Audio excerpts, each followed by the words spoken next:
Hello and welcome to IB Bio with Aiden. It's me, I'm Aiden. So I decided to make this because a certain aspect of school, a human teaching aspect of it, was kind of lacking. So I figured that if I make a whole video on an IB Bio unit, hopefully my understanding and yours would be improved by it. If you don't understand it any better, it was a lot less of your time wasted than mine. So there's that, at least, I guess. So for our first unit, it is human reproduction. Not what I wanted to start this out with, what with the vocabulary, but you know, it is what it is. Let's just go on to anatomy then. For this part, we're going to start out with the female anatomy. I'll go over the general structure and purpose of each of the parts. So first up is the uterus. The uterus is the hollow muscular portion of the whole system. It's usually the biggest whenever you look at a diagram, because a baby has to grow in there. And while its technical purpose is to nourish a fetus prior to birth, realistically, that's just where it happens at. I would argue that most of that job is actually delegated to the inner lining of the uterus, which brings us to the endometrium. This is the inner lining of the uterus, and it goes ham during the menstrual cycle on having a bunch of blood vessels that go to the uterus, just in case of a possible implantation should a woman get pregnant. Now, I'm sure that most of you ladies out there don't get pregnant every time your cycle starts. I feel like that's a pretty safe bet. For you guys out there, I'm even more so sure. So what happens if you don't get pregnant during your cycle? Well, the endometrium decides it is best utilized if it just right out of the system. That's entirely what a period is just the endometrium shedding itself from the body, and it hurts. At least that's what I've heard. I've never been able to experience it, so I'm not missing out on much, it sounds like, though. So for some ladies, this only lasts like a few days. More often, though, it's closer to like a week. So yeah, that doesn't sound fun. Anyways, back to the parts. Next up is the ovary. Ovaries are glands. They're located on the sides of the uterus. Now, their main job is to produce, store, and eventually release eggs, along with producing and releasing hormones that are important during puberty and the menstrual cycle. Basically, all you gotta know is they make eggs, they make hormones. That's the most important keynotes about them. Okay, actually, one little side note about ovaries, or eggs of the ovaries. A lady is only born with the amount that she'll ever have.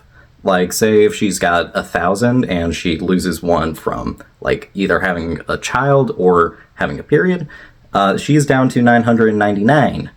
So on and so forth until she's out of them, and then she hits menopause. For guys, we don't have, like, a set number of sperm that we make. We make them from the start of puberty until we are dead.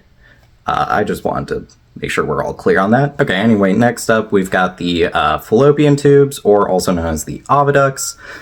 So this is basically the passageway between the ovary and the uterus. This is where a sperm and egg cell will combine to make a zygote during fertilization. Next up is the cervix. Rest in peace to all the soldiers who died in the service, and may you not die in her cervix. The cervix is the lower portion of the uterus, and it is where the endometrium will shed from.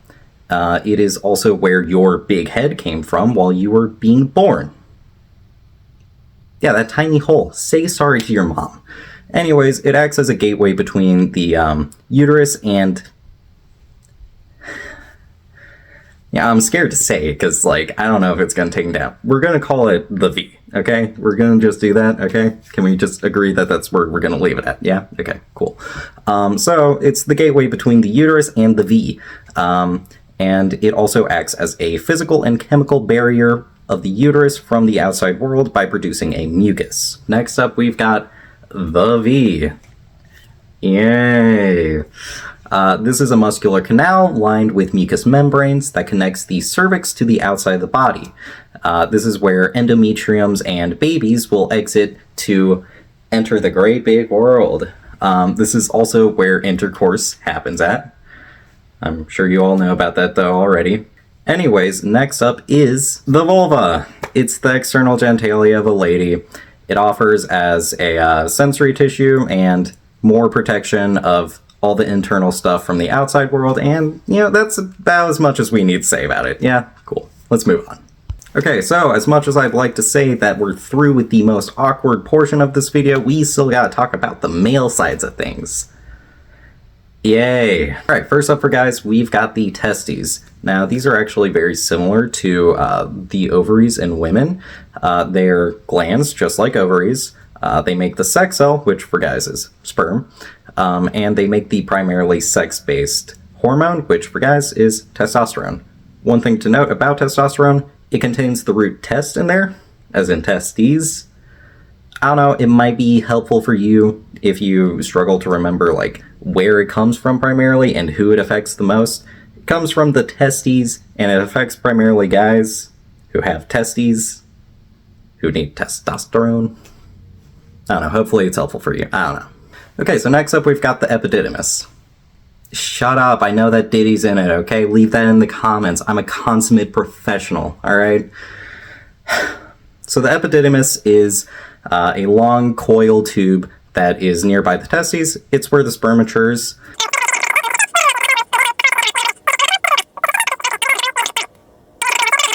Next up is the scrotum. The scrotum is the part of the body that protects all the testes and parts nearby them. One important thing to note is they are outside of the body. They're, you know, on the external portion of the body. Why is that? You know, they're so valuable, yet they are fully exposed to the dangers of the world. Well, it's because sperm are actually quite sensitive to heat, and seeing as the human body is pretty warm overall, and there's also a lot of blood flow going through the pelvis, only increasing that heat by a decent bit, it's very important that as much cooling is done for that area as possible. So, you know, evolution deemed it okay enough to just place the testes and all that outside of the body with the scrotum. Moving on. Next up, we've got the vas deferens. The vas deferens is a long muscular tube which connects from the epididymis to the pelvic cavity. It will then merge with the urethra near the bladder. Note that I said near the bladder and not in the bladder. I want to make sure we're all clear that guys don't pee sperm. Cool? Cool. Anyways, the only real thing that this part does is it just transports all the mature sperm for an ejaculation. Anyways, okay, so I'm gonna be honest, this next section's a little long, and as much as I'd love to both memorize my lines and publish this video tonight, it's kind of a lofty goal, so I'm gonna be reading a few lines off of this. Probably gonna happen a few more times throughout this video. I hope y'all don't mind. If you do, ain't that a shame. So next up we've got the seminal vesicles. These are glands that don't need to be cold, so they get to stay safely inside the body near the bladder. Now these vesicles produce a fluid that is high in fructose, fructose being a monosaccharide, aka a carbohydrate, that is typically found in fruits. Now this fructosey fluid is meant to provide nutrients to the sperm, as there are a lot of them, and their whole job is to swim around, which takes energy. This fluid also nourishes proteins, enzymes, mucus, and is the main component of semen. Anyways, it's time to talk about the prostate gland. Now, the prostate gland is, firstly, get this, a gland. Secondly, it is a gland that produces a slightly alkaline fluid, which means it's slightly basic, that's meant to neutralize the slightly acidic environment of the V during fertilization. That's about all that's really there to say about the prostate gland. So, moving on, we've got the urethra. Now, the urethra is pretty simple. Basically, it moves urine and semen out of the body. One thing that I should clarify is both guys and girls have urethras. Not just guys get to pee. You too, ladies, have the ability to pee. Yeah, I made it weird. Let's just move on. All right, now time for every teen guy's favorite piece of anatomy. It's the peen. It's the peen. We're just gonna call it the peen, okay? Cool, awesome. So it's the male's external genitalia. It does all the sex stuff. Yeah, I think that's like as much detail as we need to go into and as much as I want to go into, so we're gonna be moving on. We have also completed anatomy. Congrats. So next up, we've got hormones. Okay, so actually this is more so steroids, not those ones. Let's just go over what steroids are first. I'm going to go over the whole structure of steroids first. So steroids are lipids. They are lipids. I really want to make sure we're all on the same page here. They are lipids, okay? I don't say this because I think that it's such a revolutionary fact, more so because I think it might be an important fact on a coming examination of sorts that is coming in the not too far from now times. I could be wrong, but if I'm not, I get bragging points, okay? Anyways, now that we've got that covered, they are made up of 4 rings of carbon and have a total of 17 atoms of carbon. Now keep in mind, this isn't like a rigid thing that has to be the case. Like, they can have other stuff along with that. It's just like a prerequisite. It's kind of like all squares are rectangles, but not all rectangles are squares, you know? It's kind of like one of those situations. Now, if you have to look at the skeletal structure of steroids, each of these shapes that you see here, that's a ring. And each of these points that you see here, that is representing an atom of, in this case, carbon. Now, real quick, let's go over what the main steroids that we need to know are. So it is estradiol, aka estrogen. I'm gonna be referring to it as estrogen. It's just so much easier to say and spell and all of that. And then we have progesterone and testosterone and cholesterol. Cholesterol isn't really important for most of this unit, but you know, it makes up your plasma membrane. That's cool and all. We'll talk about what each of these hormones do later. Okay, so this is one of the less fun part of it to go over. So apparently us IB Bio students are supposed to be able to recognize steroids from their skeletal diagrams. I don't mean identify from a skeletal diagram if it is a steroid. No, what steroid it is. Now, I doubt that any others are going to show up, so we're just going to go over estrogen, progesterone, and testosterone real quick. Yeah? Cool. Okay, so for estrogen, there is an HO and an OH compound attached to the skeletal diagram. So I'm going to try my best to make this memorable for, you know, us. So think of it like this. Who estrogen? I know it's not the greatest, but honestly, it's the best that we've got, okay? Like, it has the letters there. If you can remember who estrogen, I think you should be able to remember the HO and the OH. All right, cool. Now for progesterone, I'm gonna be honest, this one's a little tough. We've got 2 O's, a C, and a CH3. So keep, you know, bear in mind with me here, if we turn that 3 in CH3 into an E, if we just pretend like that's it, you know, for a sec, we can make check progesterone. Or cooch. There are also all the letters necessary to make cooch. Look, if IB Bio was able to get away with shits me, like, come on, give me something here, okay? I know this is out of pocket, but I need something. Anyways, on to testosterone. This one's actually one of the easier ones. We've got an O and we've got an OH. Pretty easy for just cramming it into its name. Testosterone. Yeah, we're done with this whole headache of skeletal diagrams. Hopefully you remember your, who estrogen, your check progesterone / cooch, and testosterone. I'm sorry I put you all through this, honestly. I didn't want to, but it says in the notes we're gonna need to know it. Okay, so we're gonna go over the characteristics of steroids. They're hydrocarbon molecules. They are nonpolar and thusly hydrophobic. We're going to do a little chem review here. Basically, being nonpolar means that it doesn't have a partial charge like a molecule such as water would have. So water wouldn't be able to, you know, make its hydrogen bonds with steroids. Now, this is actually a pretty good thing because being nonpolar, it can just high-five the cell membrane and pass right through, which is very helpful because it does a lot of stuff inside the cell. So let's go over their little journey that they make. So after passing right through the cell membrane, a steroid is going to either enter the nucleus or cytoplasm to find a receptor, so that way that they can form a hormone receptor complex. It's a pretty straightforward term. So this complex will then attach to the DNA at a certain gene, a gene being a part of your DNA that codes for a trait. And this complex acts as a transcription factor. Basically, it just means that activates transcription there, which turns the DNA into mRNA, and then the mRNA into proteins, basically making a new effect from it. That's all that you really gotta know. Steroids go in, find their receptor, make their hormone receptor complex, go to the DNA, make a change in the cell. Okay, so I hate to do this, but I'm on a wicked crazy time crunch right now. It's 8:21 p.m.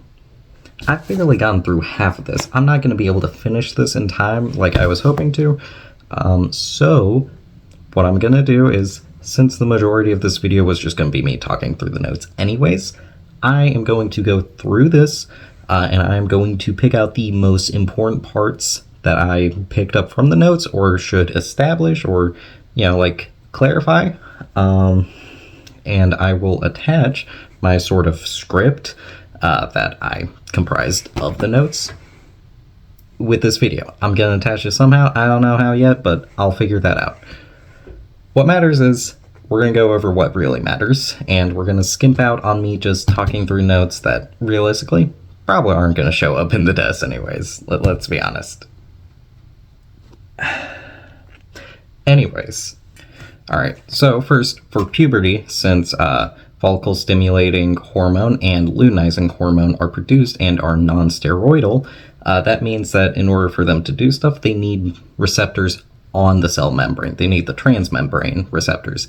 Now, this is actually important because you can block these receptors to prevent, the hormones from activating puberty too quickly.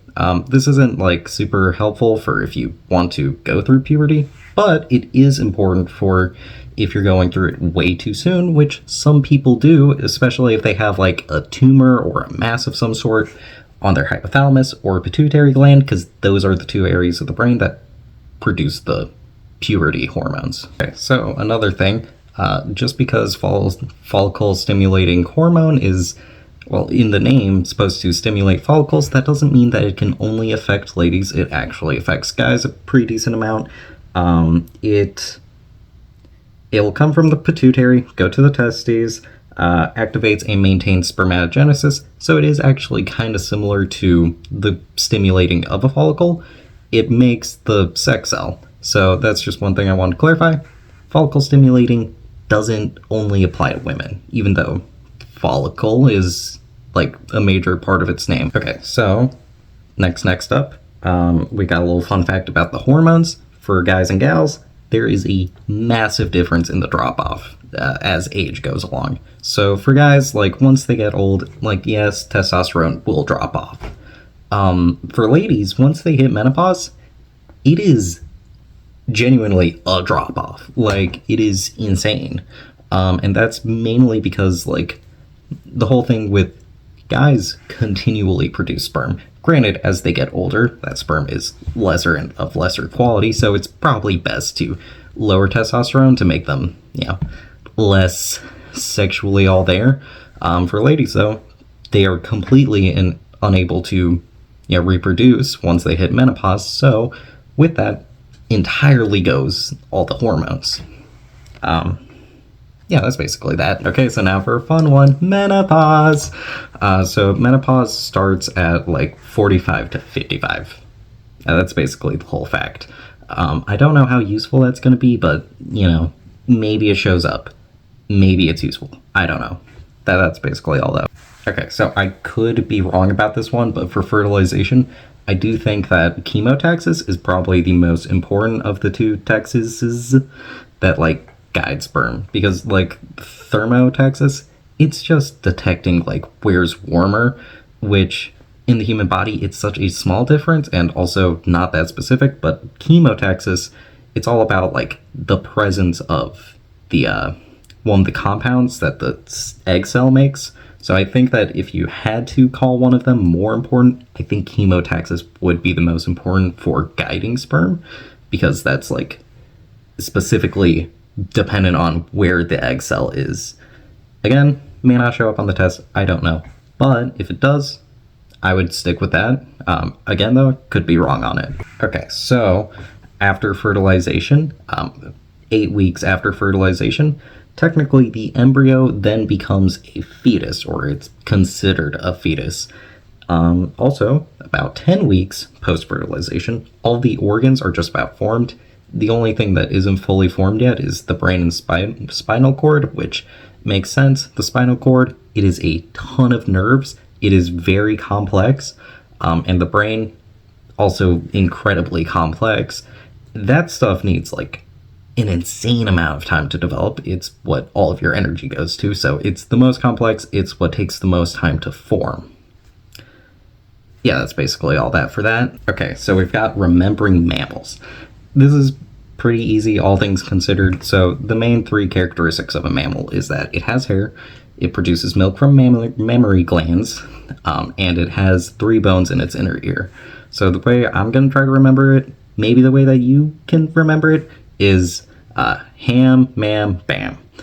Hair for ham, mammary glands for mam, and bones for bam. Maybe that helps you, maybe it doesn't, I don't know. We've got the subclasses of mammals, though. Most of them are actually pretty easy, but the one that I think does need some memorization is the monotremes. Those are the ones that lay eggs, your platypus and echidna. So the good thing is they're the only subclass that has E in their name, just like the E in egg. So monotreme, it's got E. Egg, it's got E. That's how you can remember it. Marsupial, that one's pretty easy. Think of a kangaroo, you should be fine. Placentals, that's you. You're a placental. You know, babies have placentas. You had a placenta when you were a baby, or, you know, newborn. You get it. One thing to also note, placentals, they are the safest option for like surviving after birth, but they're also very taxing on the mom. You've never heard a mom like more than 3 months pregnant describe her as being in the prime of her life at that moment. Okay, so all the blood vessels from the fetus into the placenta, they branch off into these weird structures, chorionic villi. The name, there's not a whole lot you can do to remember the name, but if you do remember it, just know it's the chorionic villi, it's from the fetus, goes into the placenta. What matters is they've got this weird structure, right? Well, the reason that it does that is it creates more surface area, so that way the baby and the mom can exchange more materials quicker. Yeah, that's basically all that you need to know on that one. Okay, so one method of transport that I want to go over is bulk transport, specifically for, you know, these purposes. We're going to go over bulk transport of antibodies. So the way that it works is antibodies from the mom enter the chorionic villi via endocytosis. That's how they get into there, and then they enter the baby's blood flow via exocytosis. That's cool by itself, but what's important to note, I think, is this means that when the baby is born, it has its mom's immune system. That also means that it has the vulnerabilities of the mom's immune system. So say if the mom never had like her measles vaccine, that means that the baby, for that time being until they develop their own immune system, I think it's a few months, they also are just as susceptible to measles. That might not be important, but I think it is something you may want to keep in mind. Could show up, could also not show up. Who knows? It's all a mystery, you know? I love IB Bio. Okay, so that was basically everything for this. This isn't how I wanted the video to go. I wanted to be able to go through the whole unit, but I was like wicked sick yesterday, and as much as I wanted to get everything done, I didn't. So I'll try and have a full video for the next unit. It's just a lot, especially with the fact that we get drip fed things bit by bit. Regardless though, thank you guys for sticking around through this. Hopefully this is actually any amount helpful and not just me wasting my entire Sunday. on, being able to waste like 10 minutes of your guys' time. So, yeah. Thank you guys for watching. Hopefully this helps. Probably you'll see me by the end of the next unit, which is probably going to be in January. So, till then, see y'all.